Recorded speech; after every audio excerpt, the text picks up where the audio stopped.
Praise is centered on your grace. Adum, Adum, Adum. Hi, I'm Luigi Maclean, and I'm ready to face the fans on NX24. You are Alpha and Omega. We worship you, our Lord. You are worthy to be praised.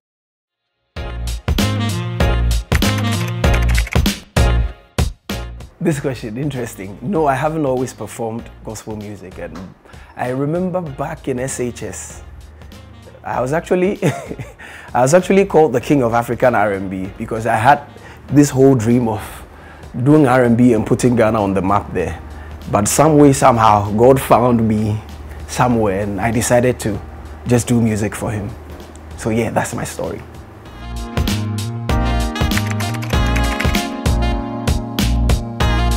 My definition of gospel music is simple, just as gospel is. Gospel is the good news, the message of Jesus Christ coming to die for man, to save his soul, and redeem them back to the relationship with God. So that's all that gospel music is supposed to do. Music that talks about Jesus dying, resurrecting, and saving humanity.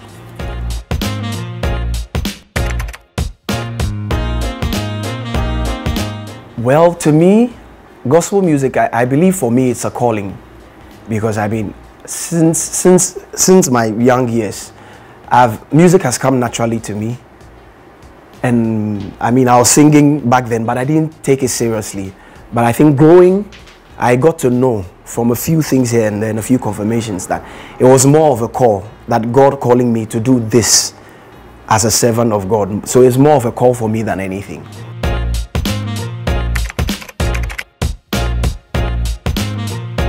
Well, doing anything outside the confines of gospel music, I guess time will tell, but even if it's anything, it definitely has to be something that will inspire people, you know, because that's it for me. I don't see the essence of a message unless it inspires people or moves people or pushes people to do better. That's it for me. So if I'll do anything even outside gospel, it has to do with something that inspires people.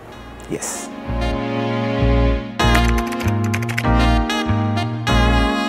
I love jazz music. I actually do listen to jazz music a lot. So just instrumentals. So I love jazz music. So yes, I do listen to secular, but I love jazz music. So that's what I listen to. Yes.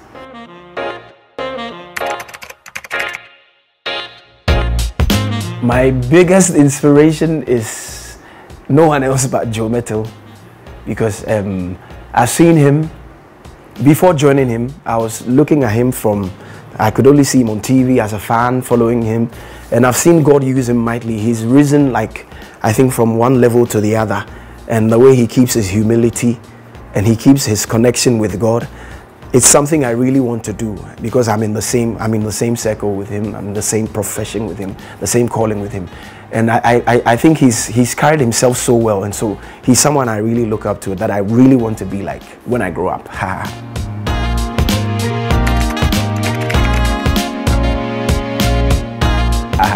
The biggest opportunity came from Mettle. I mean, from calling me to be part of his team, and then making me hop on his amazing song Bononi. I think that was like a dream come true. It opened so many doors for me. So yes, that was the biggest opportunity.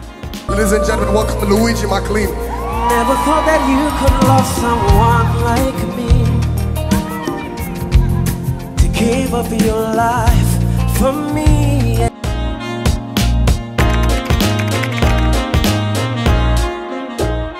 The most difficult part for me, I think it's different for everyone, but for me, it's about the voices. You know, there are many voices, the voices of people. You have to, I mean, the ultimate voice you have to listen to is the voice of God. But you hear voices, you can even hear your own voice, probably your own desires. So I think the difficult part for me is about how to silence the other voices and keep the voice that matters most. Yes, but then again, there are voices that matter as well. Even though it might not be the voice of God, there are voices you can listen to and learn from. So I think it's the balance there for me. But we're getting it. We're getting it.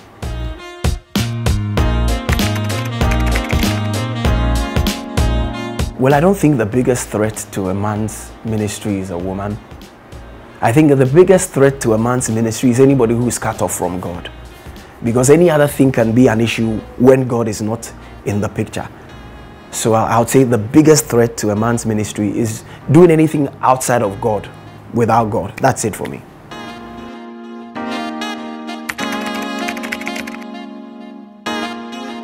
This depression thing, sometimes, I used to wonder if Ghanaians we get depressed because it looked like a white thing. But I don't know about being depressed, but I've had doubts. There have been moments where I've had quite a number of down moments. Yes, I mean, you smile through them, but I've had a lot of down moments. But through it all, God has always found a way to bring me back up.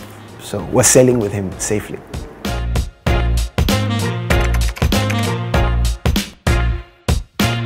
Somewhere in 2000 and I think right before Bononi, that God is interesting. Right before Bononi, like that moment was such a hard time for me. There was so much confusion. I was working then, so the whole balancing work with ministry and thinking whether to go full time or whether to stay back, all of that, there was a lot of confusion. But some way, somehow, around that same time, God found a way to bring Bononi in the picture, and the rest is history.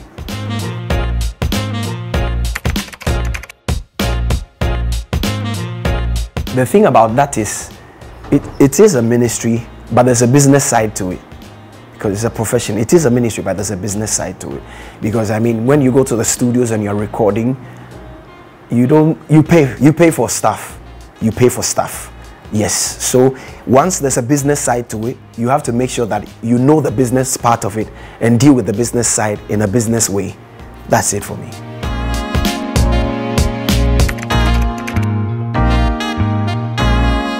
I think character, the opportunity to build character.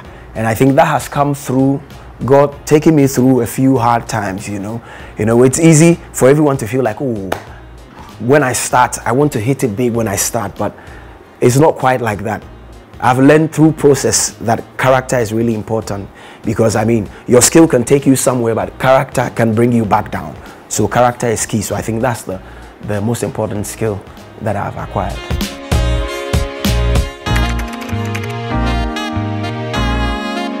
Malasang, it was an experience. It was a hard time where I couldn't pray, and I found solace in music. I found that through the gift that God gave me, I could connect back to Him. Not being able to pray, I could sing. So singing brought me back to prayer. And then through that, even though I was looking for an answer, God said, nope, I'm giving you a song. And I got a melody, so Mala. And through that, I got the lesson that when you're going through stuff, don't judge God by the things you are going through presently. Probably you're praying, you've not heard anything. That's not reason enough for you to stop praising. Keep praising God because of the things He's done and because of the promises He has given you or the things He's going to do. So yes, Mala, morning, noon, and night. Hey, Mala, hey, Mala, machohi, in the morning when I rise, Mala, machohi, for all you've done, and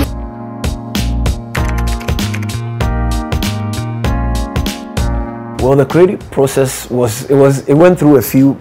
It wasn't just myself, Usually, I'm signed on to Joe Mettle's record label, which is Reverb Studios. So usually, it's like we have a group work sort of thing when we're working on the songs. So for this particular one, when I got the melody and I put words together to form the verses, so I hit Joe Mettle up and I told him, Bosu, this song is ready, but I want you to listen to it. What do you think? So I sent it to him, he listened to it, I was like, okay, fix here, fix that.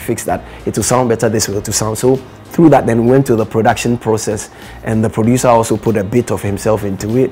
So I think it's a combination of many minds. Yes.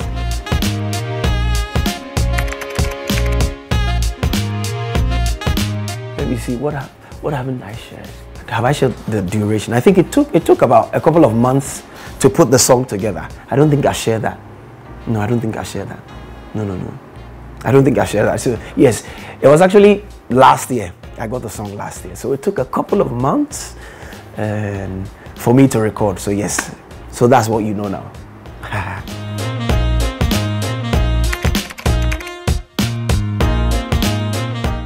Yes, so I'm working on an album. Fingers crossed. I'm looking forward to finish by the end of the year. So when it's ready, you're gonna hear it, and I'm sure you love it.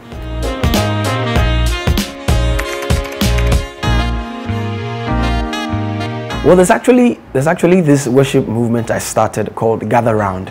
I've done the first edition. It was somewhere in June. So we're putting things together to bring the second edition.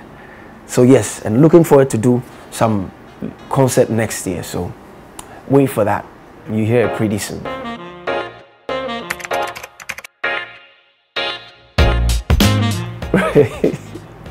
I've heard quite a few. Let me see.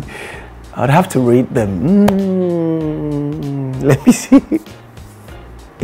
I think someone told me I was getting married some time ago. I was getting married in 2 weeks. Like there was a moment someone told me she heard from someone I was getting married in 2 weeks. I'm like, hey, now me that I'm here. I don't even know I'm getting married. So how do you get to know? So yeah, I think that's like I was shocked. I was like, hey, wow, interesting.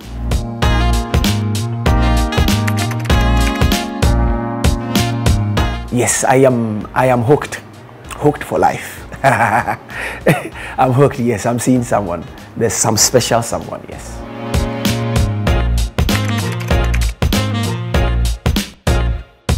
I mean, just to have God say, well done, doing exactly what He called me to do, going by His guidelines and His rules, because at the end of the day, it's what He says that stands, it's what He says that matters.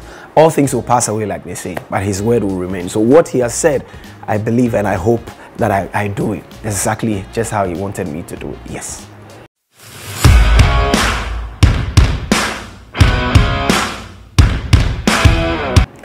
Hello, I'm Luigi Maclean, and I just faced the fans on MX24.